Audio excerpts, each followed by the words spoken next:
Well, Jen, the Protect Women Ohio group is the main group opposed to Issue 1, which would enshrine the right to an abortion in Ohio's Constitution. Now, the ad I'm about to show you repeats a claim that we have already fact-checked, that the proposed amendment would provide unfettered access to abortion throughout all stages of fetal development. The ad also names an Ohio doctor who is now threatening legal action in response to this ad.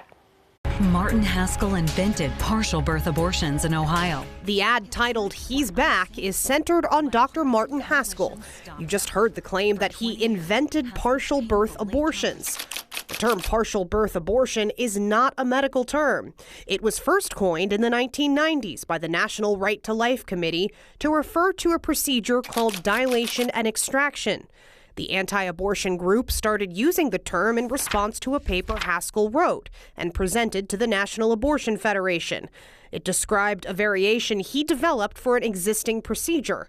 Haskell wrote that the procedure is for second trimester abortions, but can be used during the third trimester of pregnancy.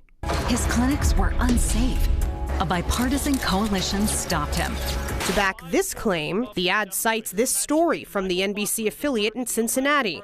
The Ohio Department of Health closed Haskell's clinic in Lebanon because it did not meet newly imposed requirements to establish transfer agreements with hospitals.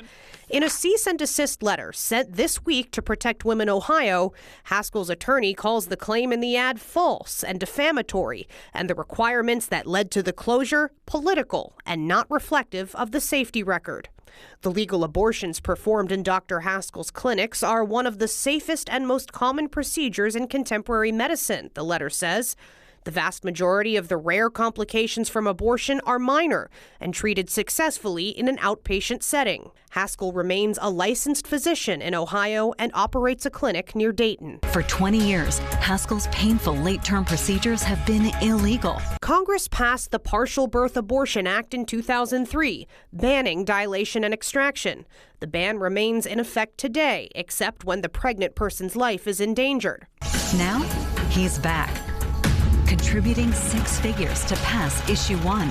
According to campaign finance records, Haskell did donate $100,000 to the main group supporting Issue 1. Issue 1 would guarantee Haskell and men like him the constitutional right to perform unlimited late-term abortions. Vote no on Issue 1. The proposed amendment specifically mentions the right of an individual to make and carry out one's own reproductive decisions. It does not mention the rights of healthcare providers.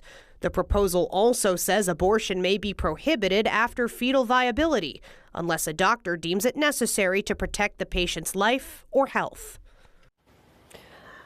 As we reported, this is a sticking point for Protect Women Ohio, which argues the word health can be broadly interpreted. Now, those supporting Issue 1 call that claim misleading and say health decisions should be left up to a patient and their doctor. Dr. Haskell declined an interview with us for the story, citing safety concerns. Now, according to that cease and desist letter, he no longer performs surgical abortions and has not done so in 2 years. I asked Protect Women Ohio for their response, and they shared with me their reply to Haskell's attorneys. The group says their ad is not false, not misleading, not defamatory, and they intend to continue running it. Jared? All right.